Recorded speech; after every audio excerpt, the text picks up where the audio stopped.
Welcome to a new video with the electric trucker. It's been 1 year now since the first video and one seamless story through my life, and you've been along for the ride, and I'm really grateful for it.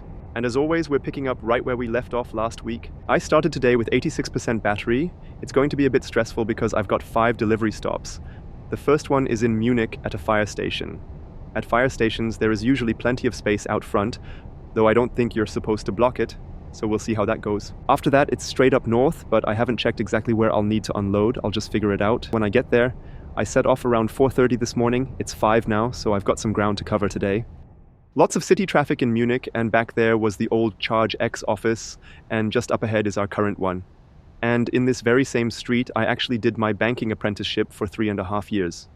That was an experience I wouldn't want to miss, but I'm also really glad that I don't work there anymore. Now I am driving through the same street with a 40-ton truck. If I'd told my colleagues that 10 years ago, none of them would have believed me. I dropped off the goods, the guys from the construction site signed everything, and now I have Michael with me today. He's the one I'm building the app with. He handles product management and wanted to come along to get a better feel for everyday trucking, and also to see the scale of the charging parks firsthand, since he's spent a lot of time ranking and analyzing them. I've still got 4 deliveries this afternoon, but it's just after 10, so I have plenty of time. On the way here, we decided to visit a charging park I haven't been to before. They have a rest stop with Iveco and Ionity chargers. You can usually park along the street there without having to drop the trailer, but now there's construction site exactly on that stretch, so we dropped off the trailer at a different spot. Almost every charger is occupied, and the grid is maxed out. I'm only getting 180 kilowatts, but it'll be enough to get us through the rest of the day. Most drivers here seem very price sensitive, while there's one company car charging at Iveco. He doesn't care about the price because the company pays for it. We'll top up here, grab a coffee, already took the dog for a walk, and then it's time for the forklift deliveries. Second drop-off done. I managed to back into a small spot, then unloaded the garden shed. Now it's off to the next stop. It's a 2-hour drive for just 100 kilometers, so mostly country roads. That means today's schedule is going to be tight, but I'm still optimistic we'll get it all done.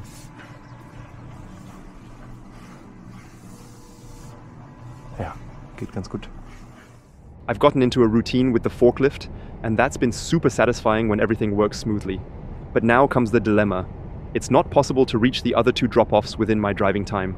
The route planning was way too ambitious. The last customer is scheduled for tomorrow at 9 in Frankfurt, and that delivery is a must. That means I'll head there now and save the other 2 customers for later, since they aren't time critical. It's a bit of a detour, but honestly not too bad. I've got 1 hour 40 minutes of driving time left, and in 1 hour 41 minutes there's an Ionity charger. If I make it there, it'll be a perfectly timed 10-hour driving day. We're now parked at Ionity in Einel. Earlier it was a bit busier here, and there's also an FH Electric charging at Iveco. We charged 489 kilowatt hours and are now ready for tomorrow. Michael is staying in the truck overnight, so he gets the complete e-trucker experience. We also showed the FH Electric trucker the eTrucker app, which he didn't know about. Tomorrow we've got a fixed delivery slot in Frankfurt at 9. It's only about an hour and a half from here, so we can sleep a bit longer. We'll leave by 7:30 at the latest, unload, and then see how the day unfolds. Now is bedtime. See you tomorrow.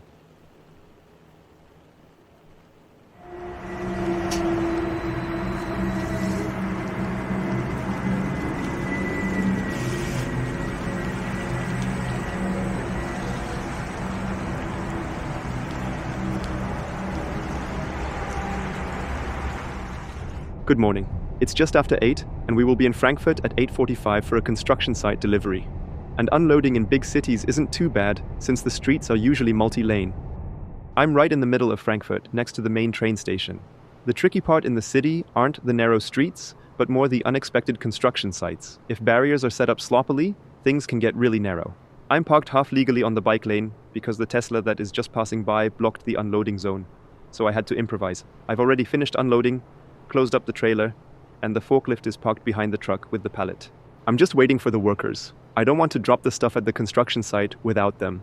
Then it's time to fight my way back out of the city. And the warning beacons are also super useful on these forklift tours. Since we often have to unload right on the street, it helps warn others that people are moving around. Sometimes you just have to find emergency solutions like this.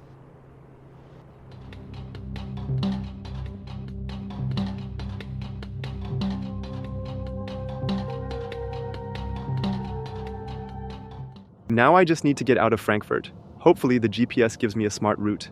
And I just smelled my work gloves. They get wet here and there and they stink like crazy, really nasty. I have to pick up some new ones. But that job was a good example of how an electric forklift is super handy for unloading, but not for driving long distances. Even though the site was only a few meters away, the access paths were all blocked, so I had to take a long detour over public roads. I had to take the trip twice, but it used up 30% of the forklift's battery. It really shows that an electric forklift needs electric motors instead of hydraulic ones to be efficient for this kind of work.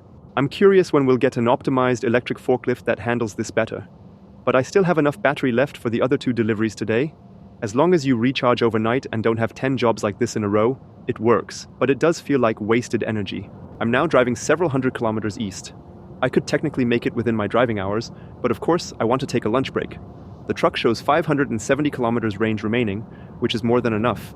But if I pass a charging station anyway, I can play it safe and top up. A quick charging stop and lunch break. Not much traffic here, but a couple of Danish cars. Michael stayed behind in Frankfurt and took the train back. It was cool for him to experience firsthand how bulky a semi-truck really is. Since he handles product management and all the CPO integrations, it was insightful for him to ride along and it was fun to do the tour together. First, we need a wrap. We start with plain hummus, then add either avocado or guacamole. I like adding those vegan chunks, they're super tasty and fit really well. A little bit of bell pepper, then some sriracha sauce and barbecue sauce. Barbecue sauce always works. And just like that, you've got a delicious wrap. This charging station was sold by ENBW to Mobility. Mobility belongs to the company that manages rest stops in Germany. The drive-through setup is not really suited for trucks, but we'll have to talk to Mobility on their stance on truck charging. Compared to other stations, this one is definitely more truck-friendly and usable at night, but during busy holiday season, not so much.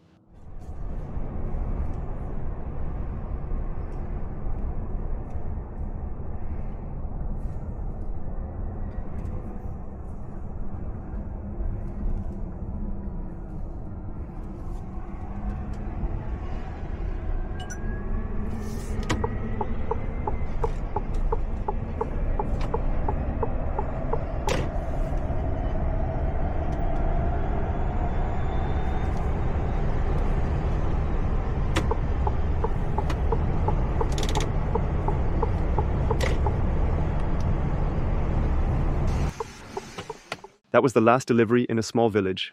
I'm curious if I can get out. The guy was really friendly and happy. Apparently I can turn around behind the village, so we'll find out soon.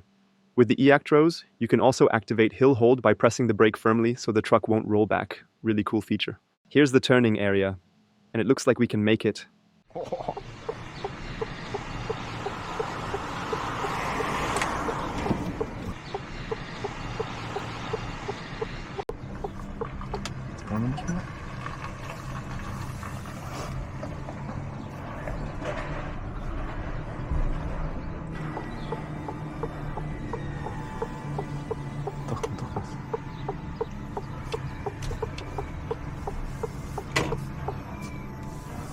The worst part of the day is now behind us. What I wanted to say is that you get into a routine really quickly. Handling forklifts and unloading sideways is so much fun. And it's always cool because the customers are watching, they usually think it's impossible to unload, then you suddenly drive sideways and their jaw drops. That's the best moment. I only needed about half an hour. Unloading the forklift, taking everything apart, delivering it exactly where the customer wants, doing the paperwork, reassembling everything, hooking the forklift back up. Under half an hour is a solid result. The acoustics of this electric truck are really impressive. It's not completely silent like you'd expect from a passenger EV. You can hear it working even during regen. It's obviously very different from a combustion engine, but in its own way it's pretty awesome. We're in third gear, which has the best pull. If you really push it, it moves forward fast and it can get a bit dangerous if someone tries to overtake. Acceleration from a standstill is obviously a bit slower because of the manual gearbox, so a single-speed EV would be more fun to drive from zero. But once you're up to speed and cruising in third gear from around 40 kilometers per hour, this truck is extremely well powered, and you don't even need to use boost mode. My day is done. Trailer is fully unloaded and I had no issues. Tomorrow morning at 9, I've got a loading job just a few meters away, and here is a small Ionity charging park where I can charge the truck. The older chargers won't work because the plug on the truck is so far back, but the two outer chargers are positioned differently, so they fit. Here is a Tesla Model Y charging at 140 kilowatt, and it was just pulling around 460 amps, which comes out to 170 kilowatt. Now the eActros is an over 800 volt vehicle, and you can see how roughly the same amperage gives you more than double the charging power. It's crazy. The truck is charging at the full 350 kilowatt limit of the charger, but the cable is at 440 amps and not even near its limit thanks to the insanely high battery voltage. High voltage batteries are seriously impressive.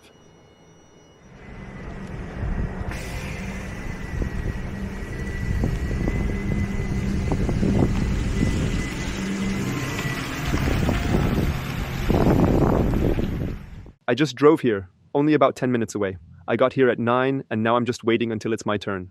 This shipment is going to Wilhelmshaven. I can make it there today with a stop in between. I'm driving mostly on country roads now. I loaded 2 tipper extensions for a crane. They're extensions you can attach on top to lift things further. Pretty bulky and almost the full length of the trailer, but they aren't very heavy.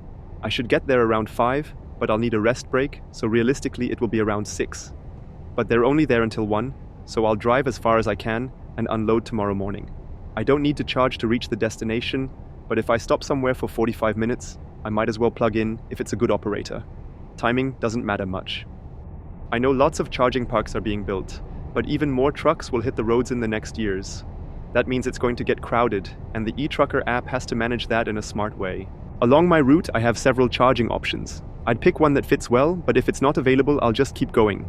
Here in Bockenem, it's showing red. Queue expected. One charger is out of order, the other is occupied. It even shows it's been 24 minutes. Could be a car, which usually isn't a problem since most drivers will move for a truck. But if it's another truck doing its 45-minute break, I'd rather keep driving. If lots of e-truckers use the app, we'd know why someone chose a station and how long they'll stay.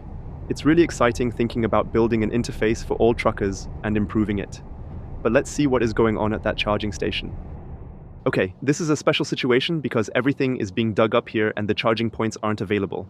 The trucker charger is the only one that still works. You really can't blame cars for charging there. I'll ask him whether he still has a long time left to charge. The EQE driver was super friendly, he was at 90% and immediately unplugged. We had a nice chat, and as fellow Mercedes drivers, he told me that he often charges here and that this construction site is a big problem during vacation season. He was also really happy with the EQE and its very low consumption. The list price was over 90,000 euros, but since he's running a business, he looked around and found one with just a few thousand kilometers driven and picked it up for 50,000 euros. Pretty crazy what kind of bargains you can find. He said you'd be stupid not to buy it. The next EV pulled in a few minutes later, and I can't blame people for plugging in as well, when there is only one charger here. The takeaway is that in logistics and charging infrastructure, something can always come up. That's why you should always plug in during rest breaks if there's a station nearby. You never know what could go wrong at the second or third stop. With the big battery, you always have plenty of buffer, but it's still a good precaution. Ideally, operators like Einel Pulse should let us know about this construction work, because without being on site, you'd never know what's going on here. I'm heading to Wilhelmshaven, but there's kind of a charging desert there. So here's a call out to all charging operators. Ports are perfect spots to have truck chargers because trucks go there all the time. I just talked to dispatch and I'll be going back to Leer afterward. I won't charge at the port, but just park there. If I keep it at a steady 82 kilometers per hour, with range mode switched on, I should easily make it all the way back to Leer and can charge cheaper at the depot. I'll be dropping off the load tomorrow, so I'll see if I can park somewhere along this street and spend the night there.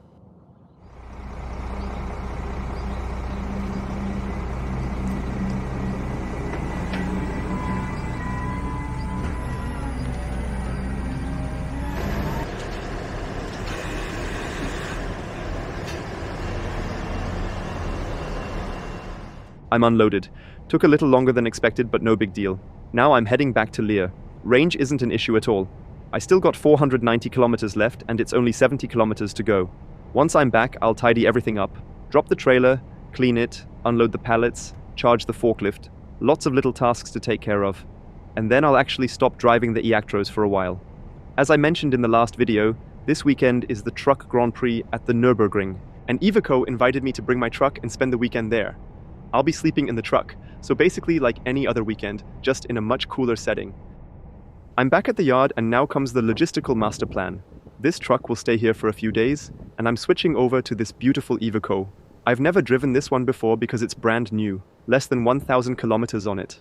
I've hooked it up to a nice trailer too, since it's going to be on display at the Nurburg Ring. It's a brand new Schmitz trailer with the Nano Janssen tarp. Tomorrow morning I'll pick up a full load nearby, then drive down to the Nurburg Ring, spend the weekend there, and on Monday unload the goods. On Tuesday, I'll head to Belgium to pick up another load to bring back here. That means by the middle of next week, I'll swap back to the eActros. My testing with the eActros isn't finished yet. I still want to put more kilometers on it, and a dog does not belong on a racetrack, so tomorrow morning Krumelix will go to a pet boarding place, but I'll be able to pick him up again mid-next week.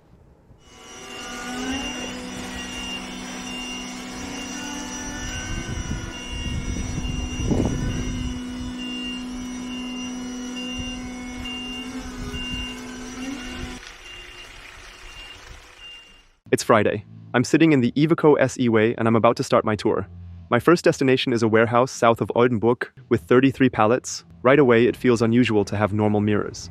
I'd really gotten used to the moving camera mirrors. I've often wondered why mechanical or traditional mirrors don't move along with the trailer. They have adjustment motors too, but I'd guess they're not designed for continuous movement, or maybe just not fast enough. Let's get straight to the biggest highlight of this truck.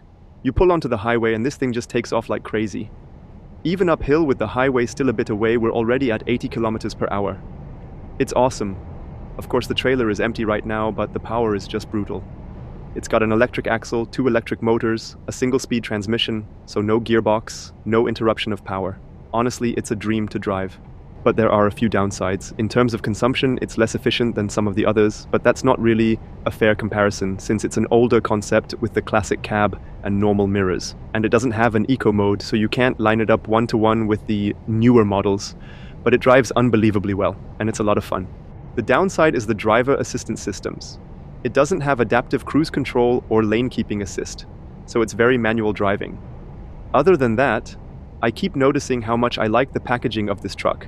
It has a slightly raised floor, which I actually find really comfortable. Even the dog likes it to jump up on or onto the seat easily. There's a ton of headroom, the storage compartments are much bigger, and the bed sits further back, which makes the whole space feel more open. In the eActros, you have to push the seat into the mattress when adjusting the angle, and you'd have to fold the bed up if you want to sit comfortably. Here, it's just much more convenient.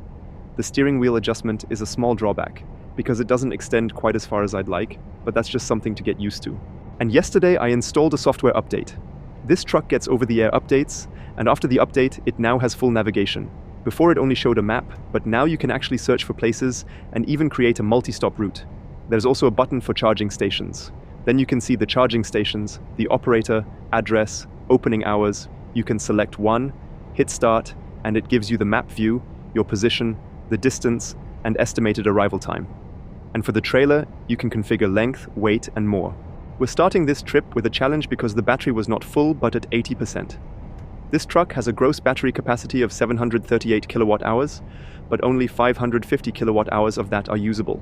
That's less than the eActros. The eActros has 621 kilowatt hours gross, but you can use 600 kilowatt hours because it uses an LFP battery. Even though the Iveco's battery is bigger, you can use less and it consumes more energy, which makes the range smaller. That's why I'm driving efficiently now, around 82 on the highway, 65 to 70 on country roads. At our charging park, we've got intelligent load management combined with the solar system. During the day, charging power is capped if there's not enough solar, maybe at around 500 or 600 kilowatts for the whole site. Normally that's fine because trucks rarely return midday. They usually charge in the evening or morning. When the sun is shining, the limit is raised. All of that makes sense. But last night I wanted to top up, and it didn't work. It would have been easy to blame the Siemens charger or the Iveco, but it wasn't that. At night, only a small minimum charging current is allowed, and that's not enough to get the Iveco to start charging. It needs 40, maybe even 50 kilowatts minimum just to begin charging. And that's actually the next level of buyer questions. Right now people ask, what's the price? What's the battery size? How much is usable? What's the charging power? But the next question will be, can it do smart charging? Can I plug it in and have the load management tell it to start 5 hours later? And we should start testing this properly. Which trucks support smart charging? Which ones can pause and resume for hours? Which need a minimum charging current? And how high is it? At what point does the truck shut down charging? These are valuable details, but I doubt most manufacturers know them. They've got other things to worry about. Another point is the user interface. I've often criticized public chargers for this too. You never know why charging is slow. Yesterday, the column simply said can't charge, no information. It should display I could do 300 kilowatts, but the system told me I'm not allowed right now. That's not difficult. I don't understand why no charging station shows this. It's a missed opportunity. I'm now fully loaded with 33 pallets. The staff knew me, so we had a good chat and exchanged some experience. I'm near the A1 Autobahn, and they have huge roof space, just the kind we talked about for a large solar installation. They also have a massive open area and are located right next to the truck stop. You can even see the secure parking. There's only one Shell recharge charger and some Tesla superchargers, which trucks can't use because the voltage at superchargers is too low. It would be awesome if they installed a proper truck charger here. That way trucks could charge overnight, and during the day they could make some money with the solar setup. And now I'm driving into the car wash, so the truck will look perfect at the Nurburg Ring.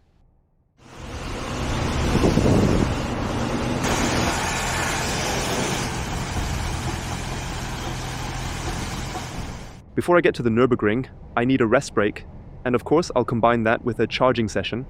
I'm making my way through the Ruhr area, and on Friday afternoon, traffic is basically a nightmare, and every highway interchange has huge jams. Stopping at a hybrid charging park wouldn't be clever right now, because then I'd be getting only 150 kilowatts, so I'll head to a truck charging park. I also highly recommend to regularly check the eTrucker app because I just noticed there's a new Mailenz charging park. More and more strategically placed parks are coming online these days. It makes sense to keep an eye on the map and optimize your route step by step. We're heading down to Dusseldorf now.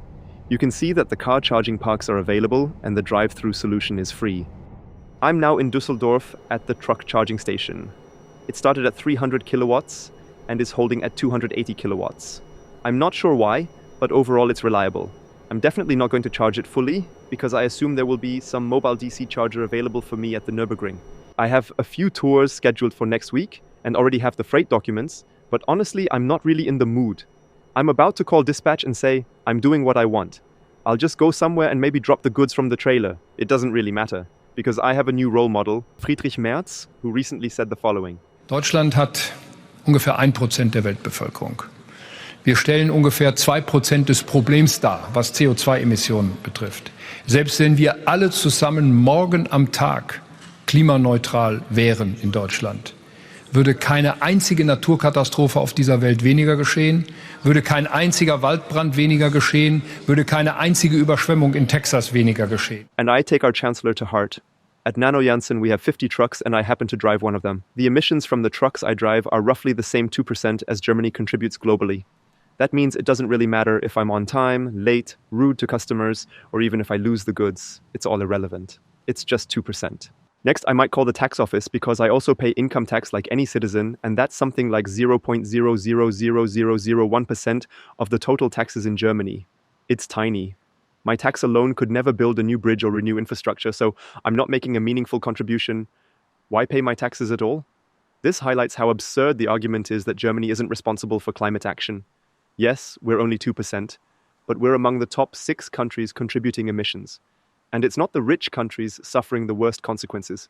Climate disasters disproportionately hit poorer nations, which lack the resources to protect themselves. So the argument that we don't matter is deeply flawed. We have a responsibility because we built our economy on fossil fuels, running trucks, powering plants, and emitting massive amounts over decades. Europe is huge, and if good economic policies are applied, climate protection isn't just a burden. It's an opportunity to lead in technology. The top 3 electric trucks I've tested are all made in Germany. The MAN ETGX is one of the most efficient trucks built in Munich. The Mercedes eActros is the best overall package built in Baden-Württemberg, and the most powerful truck ever, made in Ulm. Germany should embrace this and aim for technological leadership, which could transform our economy and generate huge revenue. That's why I wish for more courage in our leadership. The transformation is already happening. Germany can decide, do we play a leading role or just watch from the sidelines? You already know which I prefer. I'm right in the middle of this craziness. I found a spot, and there's a lot going on with pimped trucks around. My truck fits right in because I've added my own smartphone holder, which is even crooked, so it's definitely customized. There's so much happening, and I'm now going to explore this event. There will be a short highlight video from the event coming in a few days. If you want to see the video earlier, you can get early access with a YouTube membership. Thanks so much for watching. Wishing you a great rest of your day, and greetings from the Nurburg Ring. Ciao!